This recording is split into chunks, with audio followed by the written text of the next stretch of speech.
Everyone, it's EK from EK Gorman Designs, and I am coming in with another 5 fast cards featuring the Sweet Violet card making and craft kit from White Rose Crafts.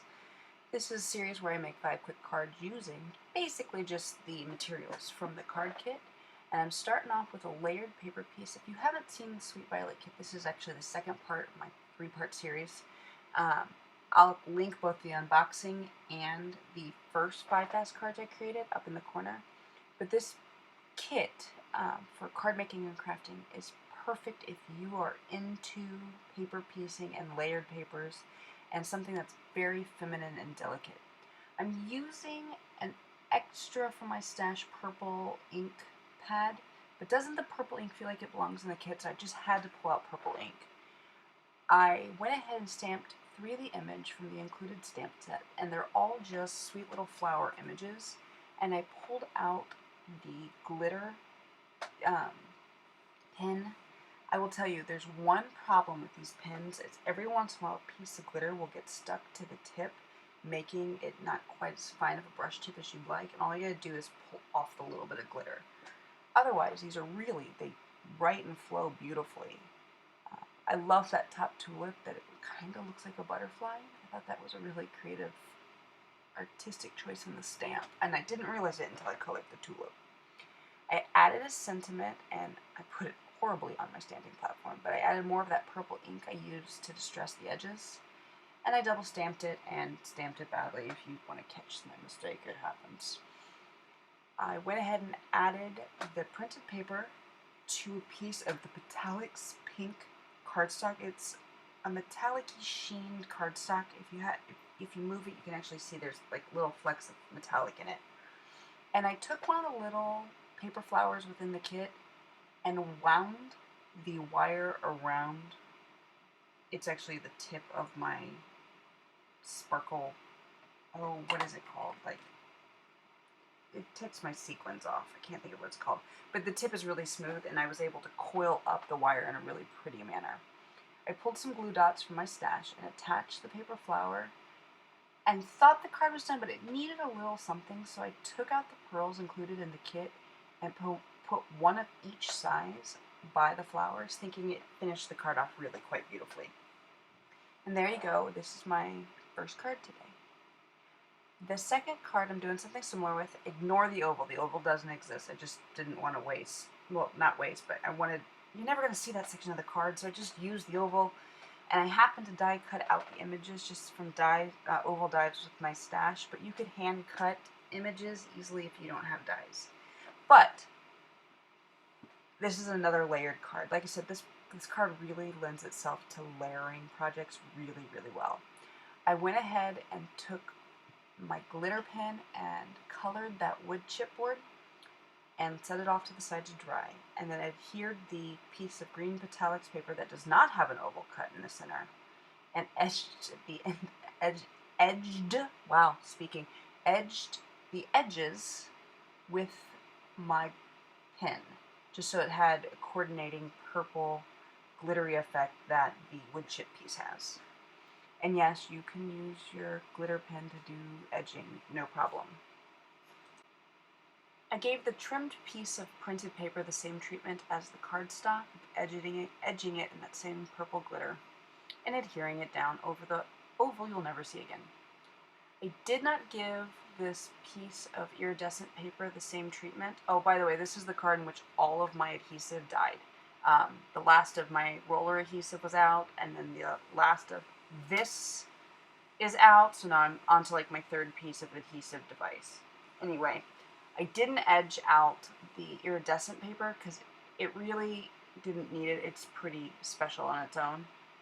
And I didn't add any glitter pin to the edge of this little piece of purple because really all I wanted it to do was back and colorize the piece of lace. I did add the pearl slider to the lace just because I thought I gave it a little something glamorous. I did go ahead and give the die cut oval a bit of the treatment with the glitter pen and adhered it onto the card and gave another piece of printed paper that same treatment. I will tell you, it's easier to edge a piece of paper with an ink pad than it is with a brush pen, But if all you've got is a brush pen, it will work to add a bit of color around the edges of your papers.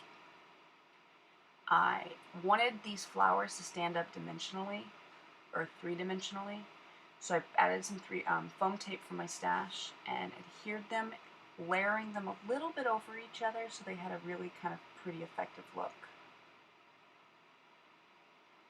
And finally, using a little bit of my glossy accents, I adhered the chipboard onto my card, letting the chipboard in fact be my sentiment, friends forever. And there you go, there's the second card from today, another layered piece. My third card, I'm experimenting again with some layerings, but I wanted to see if I could get the doily. It's probably got a more technical name than doily, but it's a doily. It's a paper doily. So I layered up the first piece. It's trimmed to fit my A2 card frame, so it fits perfectly over the frame, and it's just a piece of subtle cream printed paper. This is another piece of printed paper, and I'm putting thin adhesive on it so I can get just a real tiny strip of the iridescent paper on the edge. So yeah, this is a piece of the printed paper trimmed up small. This next piece, let me get this, oh, nope, we're not going to put it on because I forgot to put my doily down. I'm just using a liquid adhesive to get the doily because I find that when I try to run tape over it, things get sticky.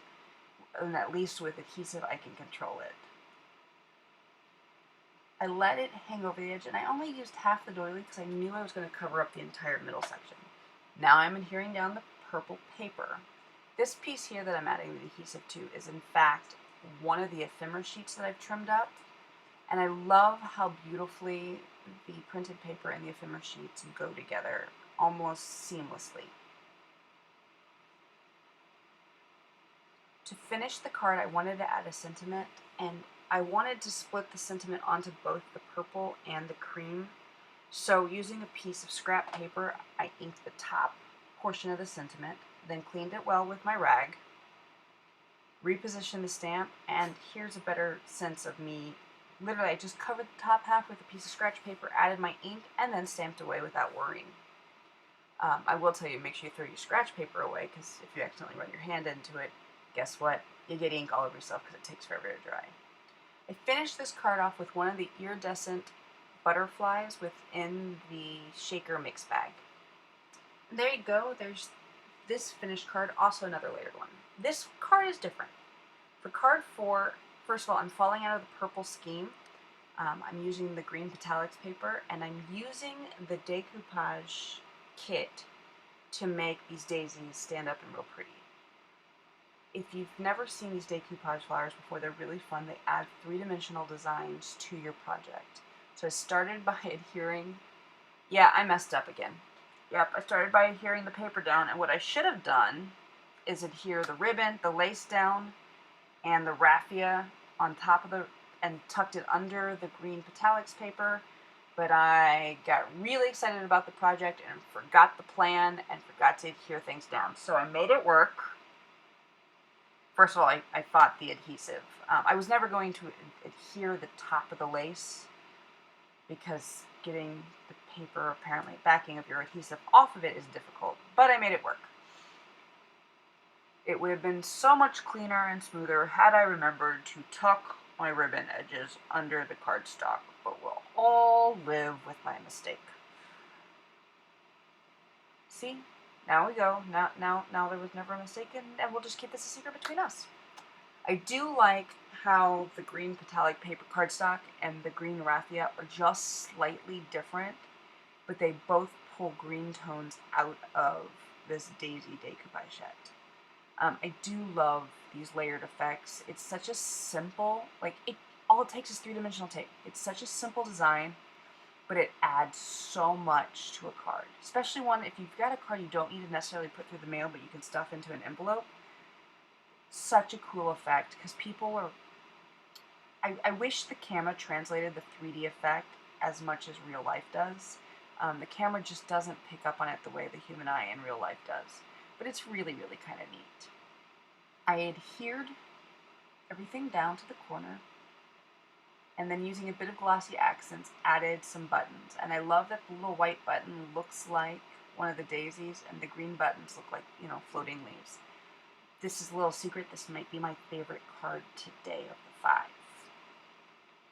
For my 5th and final card, I thought I had a great idea, and then I miscut paper. So I thought the pink metallic strip was significantly larger than it was. So the goal here was to lay down this strip and then tuck the pink strip under it so it was floating under it and it didn't look like they were lined up perfectly. And you're about to see my huge mistake. And in hindsight, had I just put the ribbon down, it wouldn't have ever been a mistake. So here's where I cut things badly. As I'm about to go lay this paper down for the top half of it, you will see I'm short. And if I just had laid the ribbon down, no one would have known I was short. But I hadn't gotten that far in thinking, I was just frustrated, so I pulled everything up and then re-adhered. Instead of tucking the pinks under the papers where it would look more seamless, it now looked really seamed, and you can't see it as much on the camera, but in real life, it really drives me nuts. I added a sentiment, and I thought it was a really great sentiment, and I made sure it was straight. That's the key here. I made sure the sentiment was straight, but I just inked it up with some black ink. The metallics paper looks like it's not a great inking paper, but it takes ink actually really, really well. You just have to be careful not to touch it right away. I'm using a bit of raffia, and I add one of the pearled sliders to it and just adhered it to the card, and I had always planned to trim off the edge because the raffia can trim real nice, neat and nice. Neat and nice, neat and nice. So in art, there's a rule of 3s, and I was going to put just 3 of the pearls on, but the pearl slider became its own accent piece and made everything look even. So I added 1 more of the little jewels to make it look like 5 embellishments, thus keeping things at an odd number. There you are. There's my 5 fast cards today. Let me know in the comments below which of these is your favorite. And until then, happy crafting, everybody.